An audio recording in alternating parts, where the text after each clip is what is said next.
शायद ही भारत में कोई ऐसा इंसान होगा जिसको सती ये शब्द पता ना हो या जो सती प्रथा से वाकिफ नहीं होगा।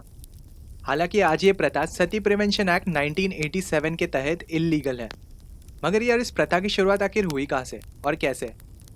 और कौन वो महान लोग थे जिन्होंने इस प्रथा का अंत किया या करने की कोशिश की?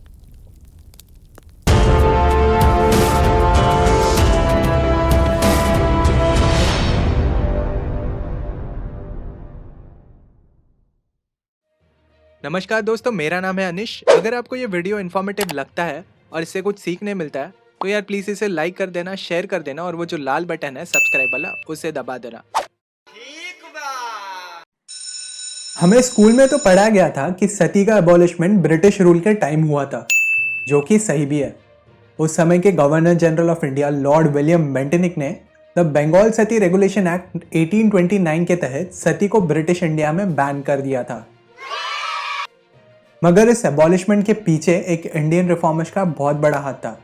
वो मानो पीछे ही पड़ गया था ब्रिटिश सरकार के कि किसी भी हालत में ये बैन होना ही चाहिए। ब्राह्मण समाज को स्थापित करने वाले महान व्यक्ति राजा राम मोहन रॉय भारत में होने वाले बहुत से इविल प्रैक्टिसेस के अगेंस्ट थे। उन्होंने आखिरी वक्त तक ये ध्यान रखा कि कहीं लोगों के दबाव से ये सती प्रथा पर बना कानून खारिज ना हो जाए, क्योंकि जो बाकी लोग थे उस समय के वो बहुत कोशिश कर रहे थे कि ये प्रथा चलती रहे और इसके खिलाफ कोई कानून पास ना हो। एज ओल्ड बिलीव्स, ऑर्थोडॉक्सी अभी भी कुछ लोग करते हैं। अब बहुत से लोग ये सोचते हैं कि जो भी किया है सब अंग्रेजों ने किया है। अब ये सोच शायद हमारे स्कूल बुक्स में फ्रेम की गई पढ़ाई से आती है, लेकिन देखिए, अंग्रेज जब यहाँ आए थे तब सती प्रैक्टिस की जा रही थी।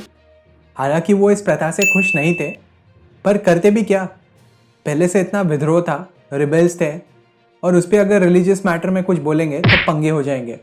उनको तो यहाँ पे रूल करना था ना। और जब ये चल रहा था तब एक्चुअली में ब्रिटिश रूल नहीं था, ईस्ट इंडिया कंपनी रूल कर रही थी। बट यहाँ के जो प्रोमिनेंट लीडर्स थे, रिफॉर्मर्स थे, उन्होंने उनको दिखाया कि भाई ये देखिए, यहाँ पे ये चीज़ गलत हो रही है, आपके पास अधिकार है इसको रोकने का, आप इसे बंद करवाने के लिए कोई कानून बनाइए। यहाँ तक तो हम सब ने कहीं ना कहीं सुना होगा या कहीं ना कहीं पढ़ा होगा। कुछ लोगों को याद होगा, लेकिन कुछ लोग भूल भी गए होंगे। लेकिन इसके आगे जो हम सुनेंगे वो शायद ही किसी को पता होगा। सती प्रथा को रोकने की कोशिश इससे पहले भी किसी ने की थी। इस एम्परर ने साफ कह दिया था कि किसी भी महिला का सती नहीं किया जाएगा। लेकिन फिर अपने दरबार के मंत्रियों को खुश करने के लिए अकबर ने यह कहा कि किसी भी महिला को जबरदस्ती से सती नहीं किया जाएगा।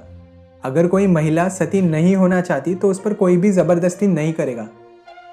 अकबर से पहले हुमायूं, जो कि अकबर के पिता हैं, उन्होंने भी इसे बैन करने की कोशिश की थी, लेकिन वो असफल रहे। बाद में औरंगजेब ने 1663 में फिर इस प्रथा पर पाबंदी लगा दी।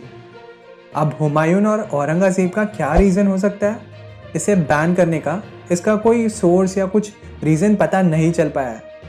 लेकिन एनी मैरी स्कीमिल, जो कि प्रोफेसर है बॉन और हार्वर्ड यूनिवर्सिटी की, वो अकबर के बारे में बताती है कि अकबर की बीवी की कजिन सिस्टर दमयंती के पति राजा जयमाल की मौत 1583 में हुई थी। जयमाल की मौत के बाद दमयंती को ज़बरदस्ती सती होने कहा जा रहा था। जब अकबर को इस बात का पता चला, उसने अपने जनरल्स को भेजा वहाँ पे उसे रोकने के लिए। और कुछ सोर्सेस ये बताते हैं कि वो खुद आगरा से रणथंभौर उसे रोकने गए, उसे बचाने गए। कुछ लोग ये कहते हैं कि फॉरेन इन्वेडर्स से बचने के लिए ये सती प्रथा की शुरुआत की गई थी। पर यार ये बात कुछ ठीक नहीं लगती, सही नहीं लगती। हाँ, इन्वेडर्स से बचने के लिए जोहर किया जाता था, पर यह शुरू हुआ था कुछ 725 कॉमन एरा में। और सती का पहला एविडेंस मिलता है 320 कॉमन एरा से लेकर 550 कॉमन एरा के बीच में, जब भारत में गुप्ता साम्राज्य का शासन चल रहा था। 510 कॉमन एरा का ईरान इंस्क्रिप्शन, ईरान एक जगह है मध्य प्रदेश में, ERAN, ठीक है, वो वाला ईरान नहीं। तो ये जो इंस्क्रिप्शन है ये बताता है कि गोपा राजा, जो कि भानुगुप्ता का जागीरदार था, जब उसकी डेथ हुई उसके वाइफ ने डेड बॉडी के साथ खुद को बर्न किया था। जोहार और सती दोनों अलग प्रैक्टिसेस है। जोहार तब किया जाता था जब राजा महाराजा लोगों को यह खबर मिलती थी कि अब हम ज़्यादा देर युद्ध नहीं कर पाएंगे और हार निश्चित है। तब जो औरतें थी वो ग्रुप में अपने बच्चों के साथ एक बड़े आग के कुंड में कूद जाती थी, इन्वेडर्स के स्लेवरी से बचने के लिए। और जो पुरुष होते थे वो आखिरी दम तक लड़ने युद्ध में निकल जाते थे। पुरुषों की इस प्रैक्टिस को साका कहते हैं और जोहर का एविडेंस ज़्यादातर राजस्थान में मिलता है। भाई लेजेंड्स थे हमारे यहाँ और आज भी है। शुक्रगुजार हैं उन लोगों का जिनको हम आज भूल गए हैं, लेकिन अभी भी बहुत कुछ बाकी है। पता नहीं क्यों ये एज ओल्ड बिलीव्स आज भी प्रैक्टिस किए जाते हैं। मैं यहाँ सती की बात नहीं कर रहा, और भी बहुत सारे रिचुअल्स हैं, कस्टम्स हैं जो आज भी प्रैक्टिस किए जाते हैं। शायद इसलिए क्योंकि हम में से कोई इसे क्वेश्चन नहीं करता या कोई कन्फ्रंट नहीं करता कि यार ये गलत है।